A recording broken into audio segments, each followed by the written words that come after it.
Hello, everyone, and welcome to the Shades of Entrepreneurship. This is your host, Mr. Gabriel Flores. Today, I'm here with Johnathan and his absolutely gorgeous child. So, those folks that are very gracious enough to watch us on YouTube.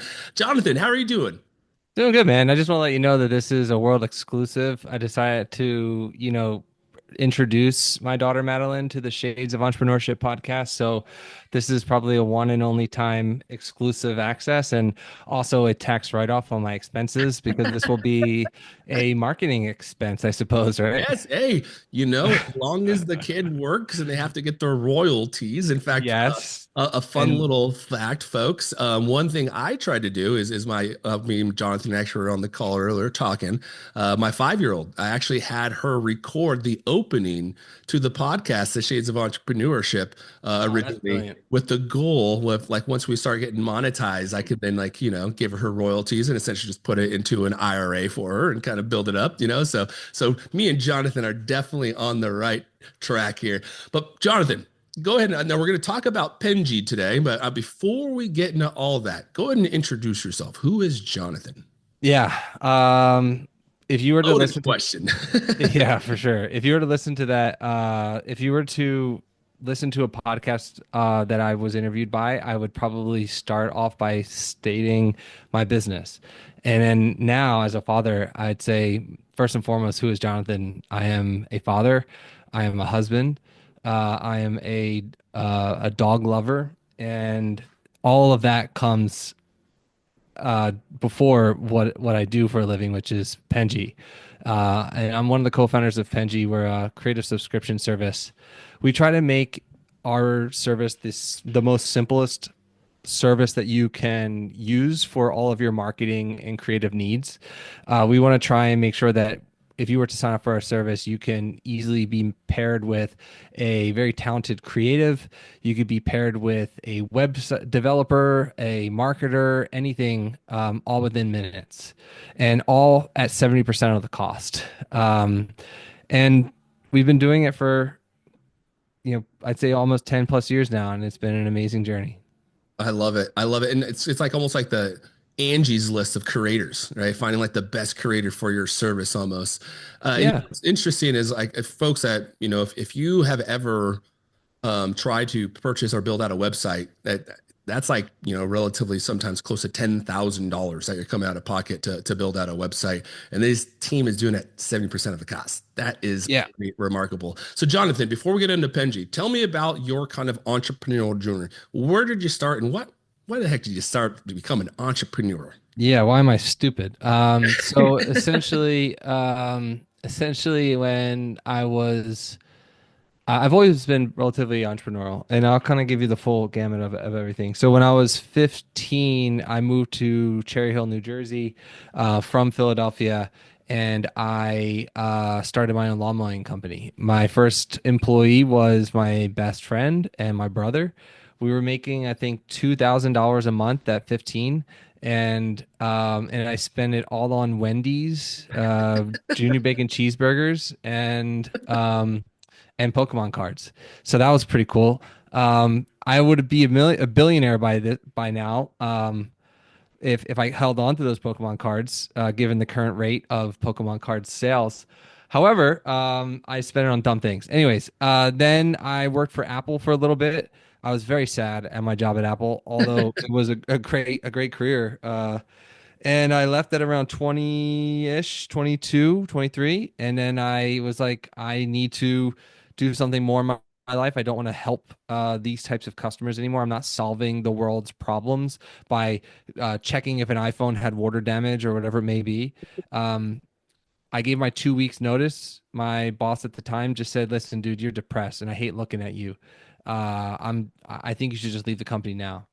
And so, thankfully for him, I am thankful to him for him doing that. And I had basically had 3 months savings to figure it out. And I decided to create a social media management company. Um, and it failed miserably. And then I met my now co-founder, and we had a digital marketing agency for years. And then we kind of productized our services to graphic design because it was the only thing that people said that we were good at. and we turned it into a business. We were a recipient of Inc. 5000. We have thousands of customers paying us on a monthly basis. We have over 500 plus employees scattered all throughout the world. And I would say, as you see, my daughter, life is really, really nice. It's fun, and I'm finally solving a problem that keeps me up at night, but I'm excited to wake up for every morning. Yeah, no, I think that's a brilliant idea. In fact, folks, I would encourage anybody that's listening to think exactly the way Johnathan is thinking. How can you solve a problem for the mass amount of people in a very short amount of time?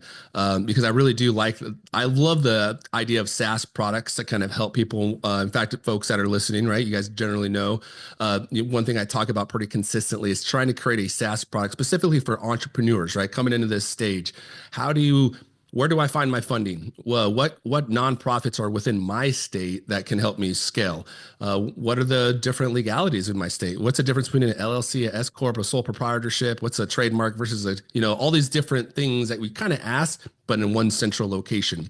And one of the things, Jonathan, I've been kind of debating is, do I sell that to like the Chamber of Commerce, right? And have them be the people and they kind of distribute it out? Or do we sell it directly to the entrepreneur? And very much like any SaaS product, it's an onion. So the more you peel it open, the more it's going to cost, the more you cry. It's great, you know? In fact, Jonathan, I would love to kind of hear a little bit more. You mentioned, before you guys got into Penji, or Penji, sure, you actually had a bit of a failed company. Tell us about what you were doing and some of the things you learned during that failure. Very similar to what I just said, which is the problem wasn't large enough. I have a very jaded opinion about entrepreneurship, if I could just be perfectly honest with you. Let's I do it. think a lot of the influencers and the social media marketing nowadays is glorifying the world of entrepreneurship and also income, I guess you could say. Where's the word I'm looking for? Different multiple streams of income. Yep. Um, I think that's such a it frustrates me to see that content, to be honest with you, because the amount of stuff that I've had to go through and my co-founder and a lot of other people that are, I'm sure, listening that have to go through on a daily basis and then to glorify it to make it look easy. Sure. I mean, it can be easy if you want it to be. But I think like to make a really memorable business and a remarkable business. I think it takes so much more time and effort and stress and gray hairs and everything else in between. There was a point in time in my career where 5 years of my entire life I didn't earn a single dollar. Right, every single dollar that I made was funneled directly back into the business that allowed us the cushion that we have today. Right, and the other aspect is, well, okay, well, I can come up with a really good idea, and then that idea can then be funded by an individual, right? Or a big company, whatever it may be, right? That's another crap way of thinking of things. And um, I think when you mentioned like your child recording the beginning, in our not to be morbid, but there's a will. We have a will that we created recently because we have to think about those things as a kid when you have a kid, and it effing sucks, but it is life, right? And and there's a stipulation that I made that I'm actually really proud of for myself is you can get money, sure, but if you decide that you want this money for business, you have to have at least 10 paying customers first. And I think that's like the most important thing that I want people to walk away from within this conversation is that you don't necessarily need outside funding. I love your idea of going to chambers of commerce and also to local nonprofits. That's exactly how Penji started, and I'm not sure if you did that research or not, but like that's exactly how we started. So we we literally so the failure so the question was about failure. The problem that we had wasn't big enough. We absolutely sucked. We were selling this crap service that we were hoping that people would buy. Ultimately people bought because I was the sales guy and people liked me, right? Like that's the nuts and bolts of it. Yeah. But in terms of the problem that we were solving, nothing, zero, no problem that we were solving. We're just putting like roses around it and giving excuses as to why results didn't happen, right? I'm just going to be honest, we're terrible. And it was not fulfilling. So we created this, we realized what the actual problem was, which was to hire people. It's ridiculously hard to bring people on. It's Yeah. ridiculously hard to be able to teach them about your business, but also at the same point be able to not have to worry about the W-2 aspects of tax, the insurance, all that stuff. So Penji is a credit card transaction. It's documented according to your taxes as a credit card transaction. Easy, right? You sign up for Penji, you get paired with, as soon as you submit the project, you get paired with the best possible person for that job. And then within 24 hours, you receive a completed draft. And if it's good to go, you download it and then you do whatever the hell you want with it, right? Like that's how it should be in my world, right? In our world. Um, and so like I said before, what keeps me up at night and wakes me up in the morning is solving that problem, making even easier for people to receive that. And so the lessons that I've learned is like if your problem's not big enough and if you're not willing to sacrifice for it, honestly, shut the podcast off now. Don't even bother. But if you actually are motivated by it and you want more, then I would say obviously keep listening and you'll learn hopefully a little bit more about how to do it right.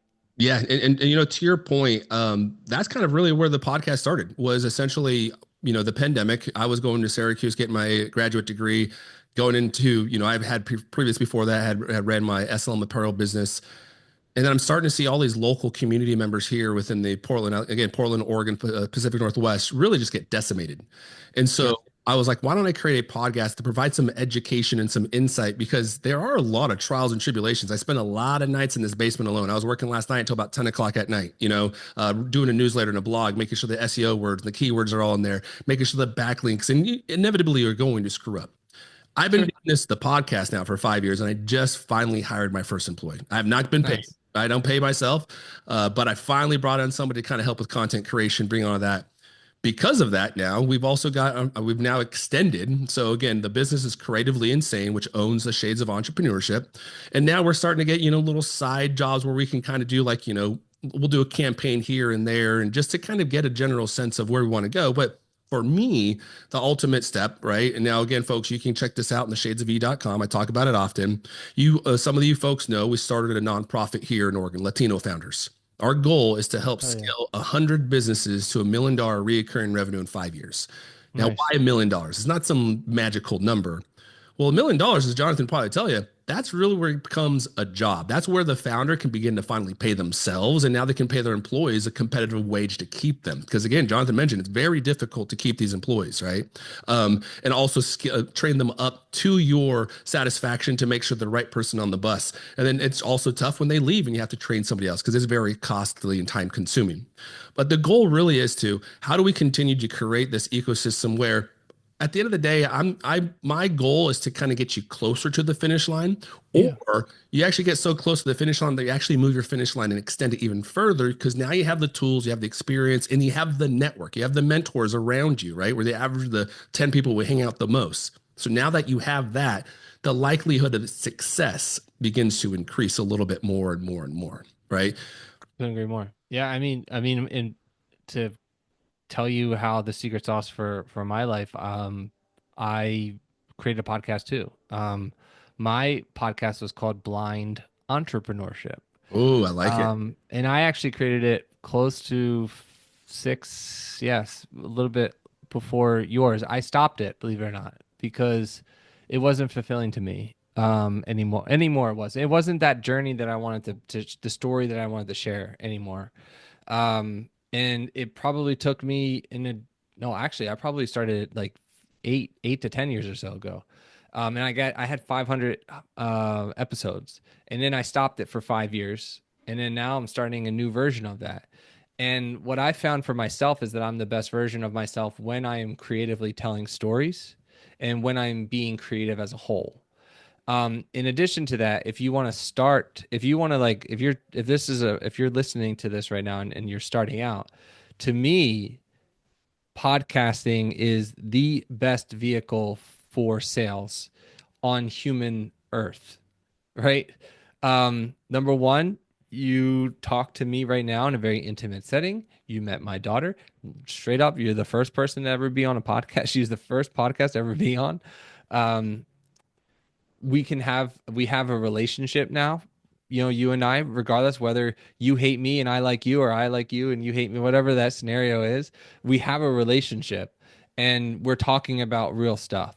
Yep. So the ease of you coming up to me and being like, "Hey man, could you share this post?" Or "Hey man, could you sign up for my newsletter?" Or "Hey man, I have X event that's coming. Do you want to speak on it?" Like there are so many ways that you have because you have that friendship. And in addition to the chambers of commerce, right? I networked like a fiend for several years. And I went to every networking event. I was the youngest kid in the room every single time. And then the nonprofit stuff, and then the podcast stuff. We were able to get our first 100 customers directly from that, just from those three things. If you can't do that, you don't deserve to have a business, like straight up. And I'm not trying to be rude. Like what I really want is I want people to be pissed off at what I'm saying right now. So then it weeds out the people that are still here. Yeah. So this might be the word like the most this might be the most potentially watched podcast, or this could be like everybody already clicked out. And at the end of the day, like the people that are still here are the ones that are going to make the money, Yeah. and they're going to solve the problems too. And to your point, one with this podcast, folks, again, subscribe to the newsletter, check out the shadesofE.com. Go check out Johnathan. We'll have this information on the website as well. We'll create a blog post for him and everything with link backs.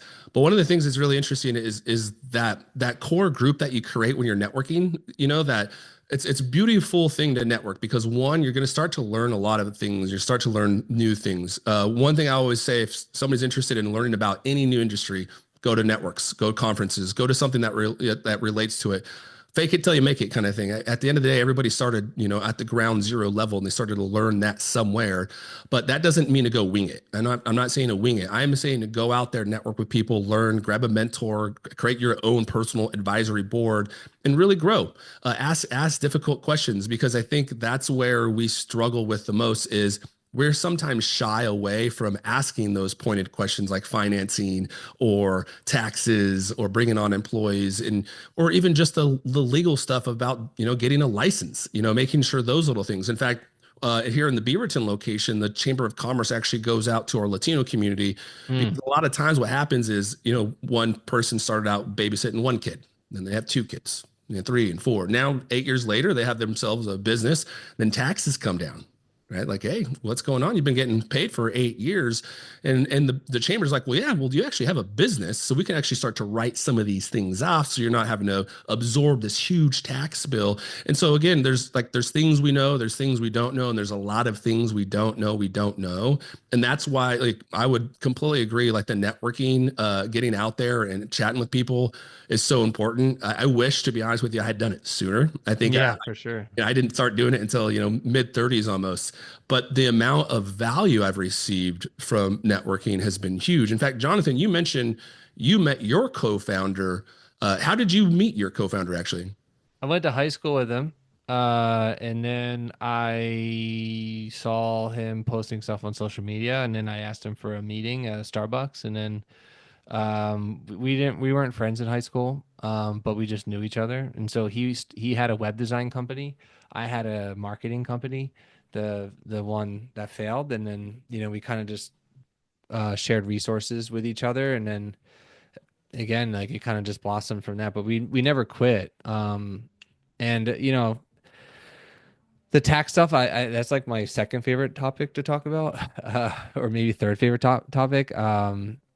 It's really hard to find, like it's really easy to find advice nowadays, but it's really, really like there's so much bad advice. Yep. And that's the key. And I would just say that if somebody's starting out, like you have to just go out and do it and look like a dummy for and then just go from there.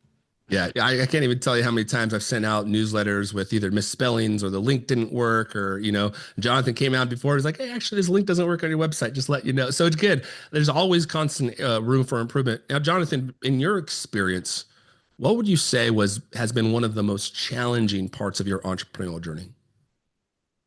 Communication with the people that I lead. Like, Gabriel, you have one employee, right? And there's a very intimacy in that aspects, and you can probably give that attention. But when you're gonna maybe you won't. I don't know. We're all different people, but when I talk to people in the very beginning of my particular career, I was always vague because I always assumed things like, hey man, go do this and go do that, and I'll talk to you in an hour. And then it was like, what? Like the results that I received were not that. And so over the years, I found that, which by the way, I just want to be clear. I'm just thinking about this. I was not. I'm not trying to knock that you have one person. One person Oh is no, an not at all. okay, cool. One person is an incredible Yeah, honor. I'm glad I Um, got there. hell yeah, bro. Hell yeah. The communication aspects are so key. And over the years, I've realized instead of being vague, I like numberize everything. So like, I literally go task one, task two, task three, task three. And I've actually used ChatGPT for a lot of this too, because like in my head, I'm like, okay, this is clear. And then I give it to somebody and it's not clear. Um, and then I also use Notion a lot to do that. So like for me, communication has been key. I'm still not the best communicator. I've translated that over to my wife and my relationship with my partner. Um, but yeah, that's been like my biggest mistake is just not being clear and having these high expectations of having something being done and it not being done the way that I want to.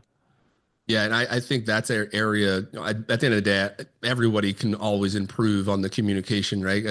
My wife tells me that all the time as well. Yeah. But one thing I really like what you said is like you created now processes, right? Yeah, Systems. yeah, systems and processes in place. And I assume that's also kind of creates a little bit more synergy around the brand and the quality too, correct? Yeah, I would say so. Without systems, what else do you have? And I think that's like the hardest thing is like when you're in entrepreneurship mode, you forget that.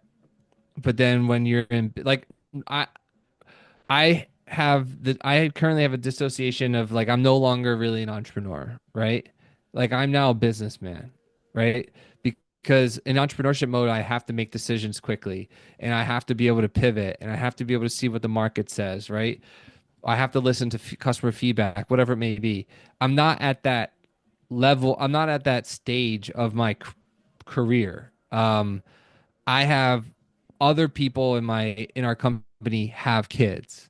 They are relying on me to make the right decision. So it's not about me anymore. And so like if I don't communicate, if I'm not on my game, doing a disservice to not only myself but the people around me. Yeah, I completely agree. Again, with the folks, again, no Latino founders, the nonprofit we created, we've raised a little over, or almost, yeah, $500,000 in the last 2, 3 years. I hired an executive director. He has Nice. kids, we hired a community outreach liaison to kind of help with our events for Pitch Latino and things of that nature. We got the That's Pitch amazing. Latino trademark. We just got it this week. It was the most coolest thing ever. I was like, heck yes, we got it. But to that point, there's certainly nights. Now, granted, folks, I do have a full-time career job. I work in healthcare, and I've been working in healthcare I started when I was 15, and I probably will kind of continue there for at least the next couple 8 years because, to be honest with you, I got a pension coming, and why would I want to throw that away right now? Absolutely. But with Hell that yeah. said, Amen. what all the things I'm doing, like Jonathan mentioned, I'm very much at the startup stage of my entrepreneurial journey, right? Because and Jonathan kind of mentioned too, like when he's talking with customers, he was kind of vague at the beginning. I'm also at that stage right now because I'm still trying to determine what works and what doesn't work. Right. I'm kind of nimble enough where I'm small, like Jonathan mentioned, we're just a team of two. We're nimble enough that we can try different verticals, right? Without going too far down the vertical and screwing ourselves. We can actually kind of dip our toe in just a little bit, spend a little funding, and actually determine, okay, does this make sense for us? Do we have the core competencies, or is this just a core competency, or is this our zone of genius, right? Yep. Is this going to take me from the entrepreneur or to the businessman? Because I don't want to be in the entrepreneurial stage of my entire life. Because essentially, what I think of entrepreneurs is we're constantly running, we're going to the networking events, we're constantly either looking for funding or looking for new clients. We're never at that Begging. stage of consistency. And that's where I'm trying to get to is the consistency. Yeah, I would say that there's like, in my opinion, the entrepreneurial world sometimes is like the point of begging because you don't actually have like your stuff figured out. Yeah. But yeah, yeah, mean, kudos to you for wearing so many hats and being a dad at the same time, and being a husband as well. My wife is in healthcare as well. She's been in the healthcare industry her entire career. Um, and it's interesting being having her in the household with her background, and then having me, and then we always see things differently and in the best possible way. Yeah. Yeah. And it's kind of funny because the healthcare world has so much red tape and bureaucracy and For sure. policies. And in the entrepreneurship world, you kind of create your own, policies and red tape and bureaucracy with your business. Interesting enough. It's just kind of a very, very two different kind of markets for sure. Now, 100%. Yeah. I mean, the fact I'm like, hey, just do this. And she's like, I can't do that. I'm like, why not? yeah. Just do it.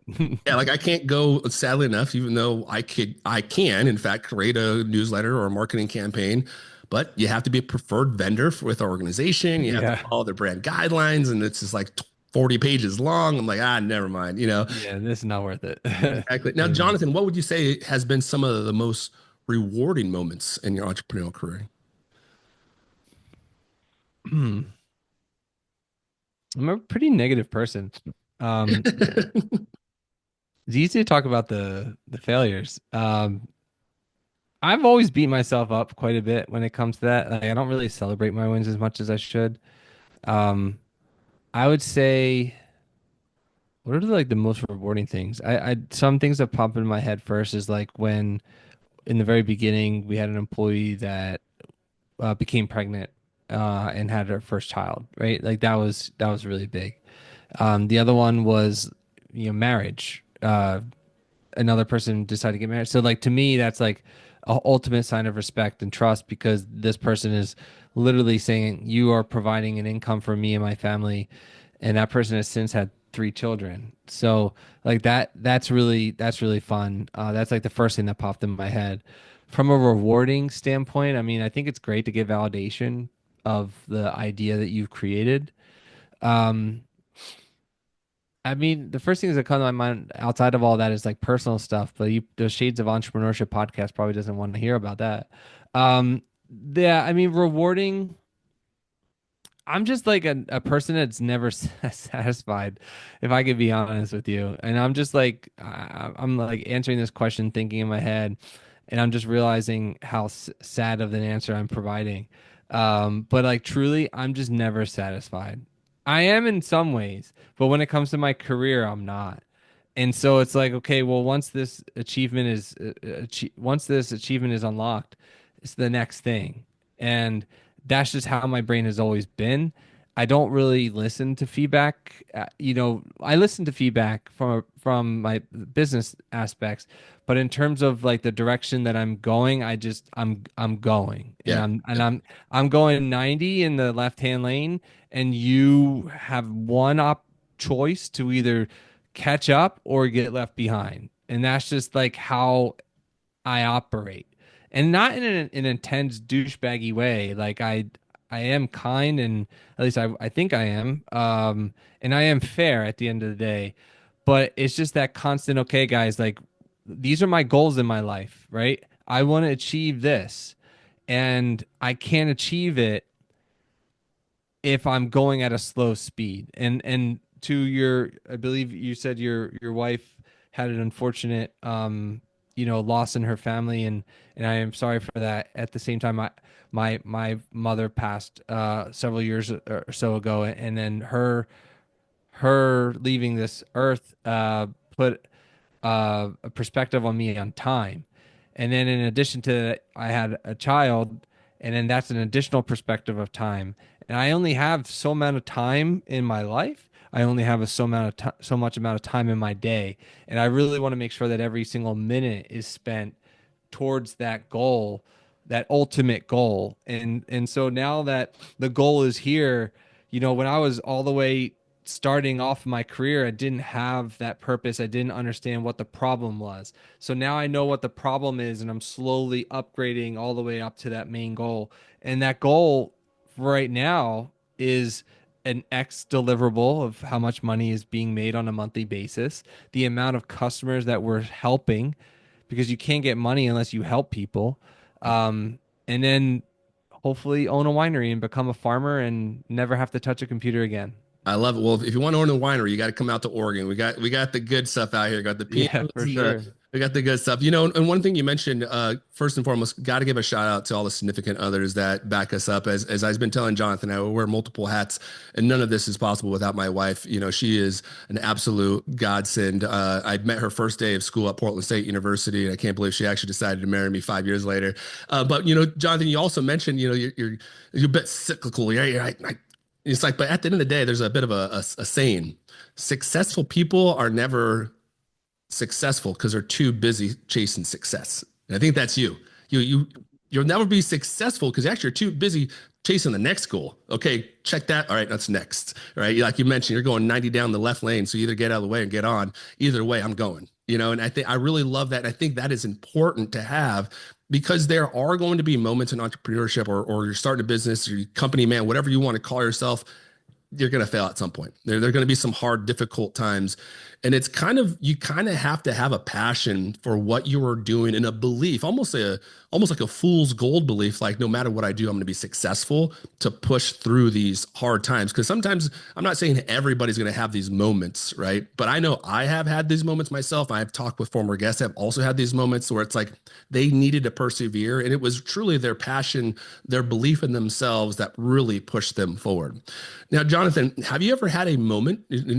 And I'm just, again, thinking about your entire career. Have you ever had a moment of self-doubt?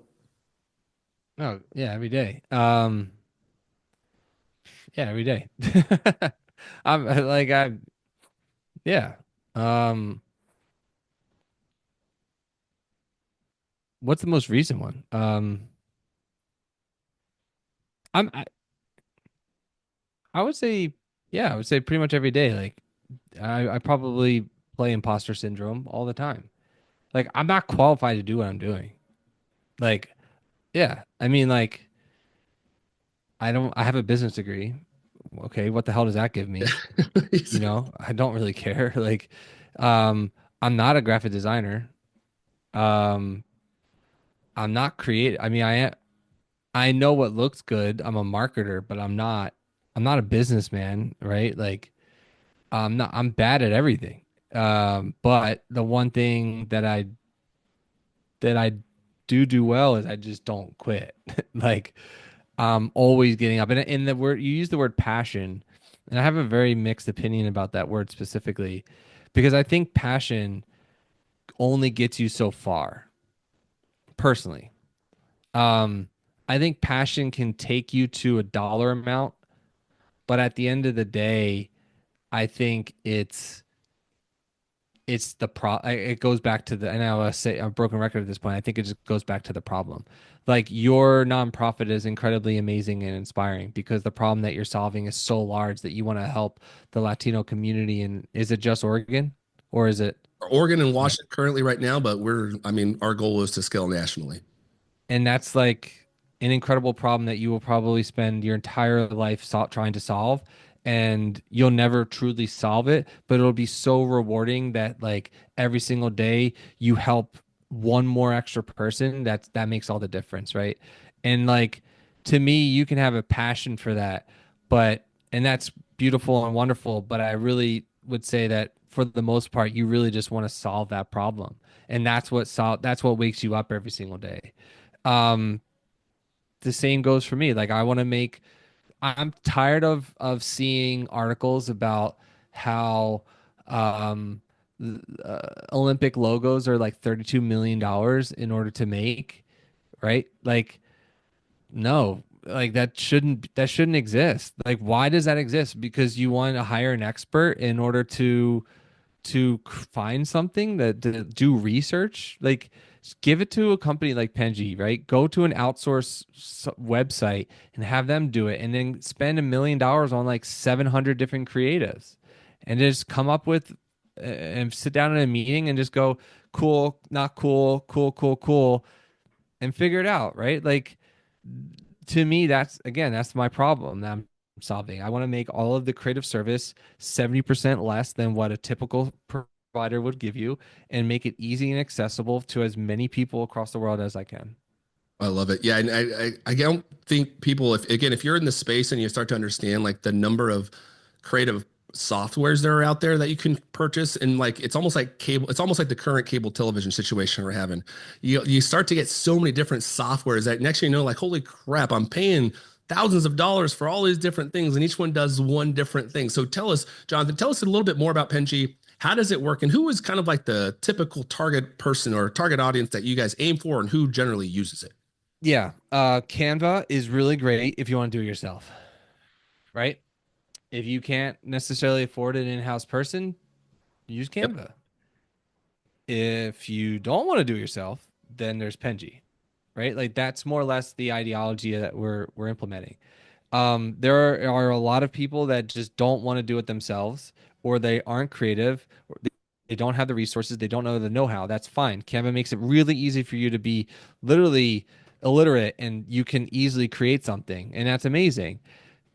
But there is a feel, and you can speak to this if you want to, but like it gets lonely sometimes, entrepreneurship, Yes. right? And so, like, who do you go to? You can go to your podcast guests, but sometimes it's really cool to be able to hire somebody and just be like, hey, man, like, what did you eat today? Like, or female, whatever it is. Like, what did you do today? How was your weekend? Oh my God, it's so nice to see you. Like, you woke up and you see a notification. Like, I'm so excited about that. Like, that's fun, right? That's the part of entrepreneur. If you're not having fun, what are you doing? Yeah. Like, so so that's where I think Penji comes in is like if you want to have that relationship with somebody that you love and somebody that you want to work with, I mean that's where we come in. And so primarily we work with digital marketing agencies because they're always looking for new, cheaper alternatives for creative. But we also work with large teams. What I found at least is that a lot of the creative positions in most companies, they don't actually have somebody that is on the creative side. They have a lot of marketers. That's why they get hired, but they don't have the execution skills. And then again, that's kind of where we come in with the teams is we can execute for them. Man, I think you just said one of the best things I've ever heard is we hire marketers. We don't hire content creators. And that has been one of the difficulties. I think, again, I work in healthcare, in our institution specifically, we don't really have a good way. Like we have phenomenal marketers, but then we don't have the content creators to kind of tell the story. So like when it comes to a campaign, right? If you're going to do like a week long or a month long campaign for a specific anything, whatever, like maybe a screening or updates on guidelines or something, it's very difficult for us because we don't have any images. And at the end of the day, video is king, right? From a marketing perspective, video, real shorts, people will tend to watch those more than to read a blog or a newsletter. Just happens, folks, right? And that's just where our attention is coming from. Now, with that said, it's how do we, it's like how do we kind of create that synergy? And Penji seems to be a really good answer. So I'm going to give you an example. One thing I'm actually going through, and I'm kind of see if this is where Penji might actually fit in. How kind of detailed does Penji get in regards, like for example, do I have to come with my entire creative brief and say this is exactly what I want, or how much information do we need to kind of give in order to Yeah, great receive the end question. product? Great question. So I'm a customer, right? Every time that I'm vague, I don't get what I want. And it goes back to communication, right? You don't have to have it all figured out, but you should have a little bit of an understanding that the person's not going to get it right the first try. It's no different than you going on a date and being like, "Hi, my name's Gabriel, and I like, food and turtles." Like nobody's going to fall in love with that, right? Like Fair. yeah. So like if you go into Penji thinking like we're gonna solve all of your problems, like worth $500 to $1,500 a month. Like what are you expecting from that? Like you have to have time. You have to give the person an understanding or a brief of some sorts, right? So with that said, if you could provide examples, then you're fine, right? I don't know what I want, but I like this. Okay, that works, right? I think if you could do that without knowing what you want or having a brand guideline or story, then I think you will be very successful. But just know that there's an iteration process. You need to be able to make edits and modifications and all that fun stuff. So that's what's really needed at Penji is just the examples. Yeah, yeah, folks. And I'm going to give you guys a quick cheat sheet. In fact, you guys subscribe to theshadesofview.com, go check it out. But for like a brief one introduction, what is the purpose of your campaign or whatever it is? Just a brief purpose, one or two lines. And then what do you want the tone to be? Do you want it to be professional and approachable? Do you want it to be friendly and conversation? Like what is it that you want these? What do you want to feel when you either read or you see these images online or see a video? And then what are the key focuses, right? So really, what key focus, like what program or service are you trying to highlight? And then lastly, what is your call to action? What do you actually want to do? What do you want the people to do? You want them to subscribe to your newsletter? Do you want them to visit your website? Do you want to go to this? What is it that now that you have all these people in front of you, what is it that you want them to do? And that's exactly like when you're pitching your idea as well. I always tell individuals, the first goal is to kind of introduce yourself and kind of give them a little bit of your background, but then that's it. At the end of the day, you are not the hero to your story. The product and service that you are trying to pitch is the hero, and you're just the guide, right? The actual hero is out in the crowd listening to your pitch because those are going to be the end consumers, right? So once you introduce yourself, then you go straight into your key focuses. Okay, what do you want to talk about? Right, the product or service. You talk about here's the details of it. Here's where we've been. Here's where we've been. Here's where we're at. And here's where we're going. Right. And that's essentially your pitch. And at the end of the day, then here's where we're going will be the financial trajectory, right? Here's where we want to go in 5 years, right? And then at the end of the day, okay, what do you want? As you're closing, you have a QR code up there and say, hey, subscribe to my newsletter, or hey, visit our shop or website, or whatever the case may be, whatever you need from that audience, make sure you have some type of call to action, because again, if you have their attention, you created a value proposition. That's another important piece. Whatever your message and tone, whatever it is, it has to be value in it. It can't just be fluff. I have to have a reason why I want to continue to read down. If you get snail mail, how quickly do you take a piece of mail from in your hand to the recycling bin? It's pretty quickly. I think it's something like 5 seconds, a really, really short time. And so our attention is very short. Therefore, it needs to be popping quick and in short, brief. I need to see the value proposition right away. Right. And then from there, I'll continue to move forward. But it really is about, really creating the story, having that content creator really provide the images and the coloring that also go. In fact, folks, if you actually go and look up the psychology of color, you can go look up the psychology of color right now. There's a reason that the Shades of Entrepreneurship is actually black and white, just like the New York Times, just like Cartoon Network. The reason is because we want to be neutral.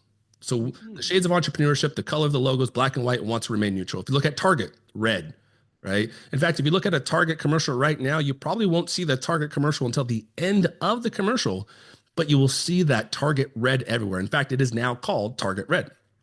Adele, AT&T, right? They're all blues, right? So there's a technology, Facebook, Skype. Notice they're all blues because they're innovative. They want to be the futuristic innovation. The greens, right? The waste management, the eco-friendly folks. They tend to be the greens, right?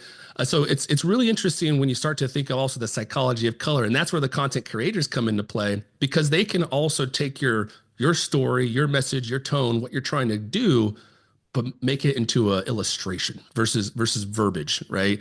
So it's really cool. All of the things that can happen with the creator when you put these two people together. Because again, like I'm very much like Johnathan. I'm my biggest strength is I connect people to more people, right? I make rich people richer, essentially. Mhm. That's why my bread and butter truly is.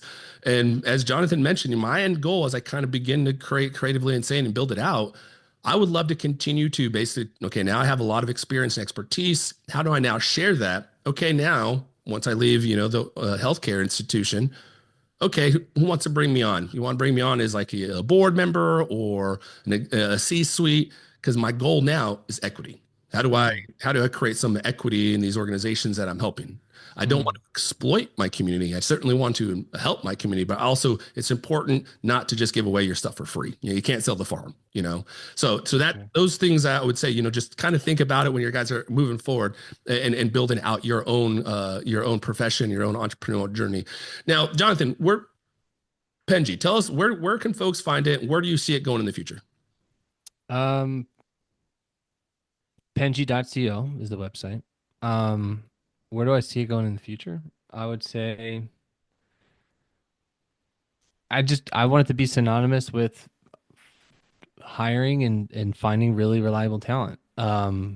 I want it to be mentioned on podcasts without me having to be on a podcast. I think that's when that would be a great definition of success for me. If somebody were to bring out, oh my gosh, I use this and this is the best way that I use it, like that would be a massive success. I want to be able to take a walk or go in my car and listen to a podcast and hear our business be promoted as much as I talk about, Notion or as much as I talk about Trello and stuff like that. Like that would be amazing to me. But I want to, if I may, Yeah. I want to just highlight one thing that you said that I wanted to add on to on your beautiful description of, the sales cycle and the wonders of business and entrepreneurship is my biggest. Now I think about it, the biggest struggle that I have was my selling was like my sales approach was too complex.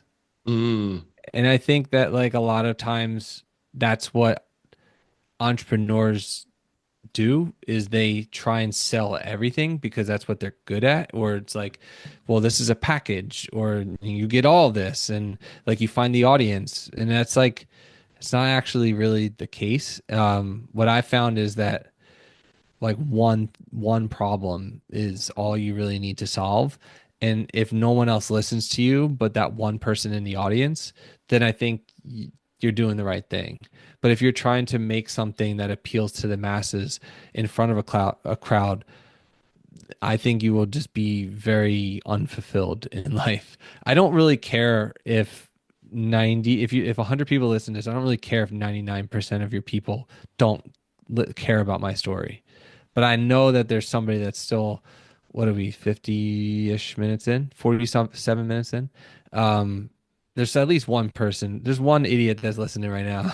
And that's the person that I want to talk to, you know? yep. Yeah. And I think that's true also like with the nonprofit sector as well. When nonprofits, they create their true north, right? But then as grant funding come available, they have to, I see a lot of nonprofits start to change their true north and what their mission is based off the grant funding. And I think that's also true with like software products sometimes where a engineer might come out with a SaaS product and they're like, well, they're not buying it yet. So maybe if I add another couple bells and whistles to it, more product, more and more and more. And then once you start, you find yourself in essentially just a cash cow that you actually, again, you have not solved any problem, and adding more bells and whistles to it is not going to bring more consumers. Because at the end of the day, like Johnathan mentioned, your focus should just be on one problem. So if you're not able to solve at least one problem with whatever product or software, you came out with, then maybe it's time to pivot. And that's okay. It's okay. Pivoting is okay. In fact, Twitter used to be a podcast platform. And then Twitter, no, it's Twitter now, it's X. So it's continuously changing, right? Facebook to Meta to, all these things continue to have an evolution. So don't be afraid to evolve, right? Now, Johnathan, for folks that are interested in learning more about you, maybe they want to connect with you, maybe they want to just reach out, what's the best way for them to connect with you? Love giving out my email on podcasts. So, Johnathan at penji.co, JOHNATHAN, at penji.co. If you have any questions, I am your humbled servant. I love it. Again, so folks, check it out, theshadesofE.com. Go ahead and subscribe. We'll have all of this information. We'll also have a newsletter. Go ahead and subscribe to the newsletter. We'll have Johnathan be featured on that. We'll have a blog post with some backlinks to it. We'll also have a summary of this conversation with a photo and the audio and the video version. For those Patreon members, for $5 a month, you'll actually get the episode a week early. You also get the transcriptions. You'll also get a lot of other additional information. So go ahead and please sign up to be a Patreon. Again, please follow us on Instagram, Facebook, TikTok, and YouTube at The Shades of E. Thank you and have a great night.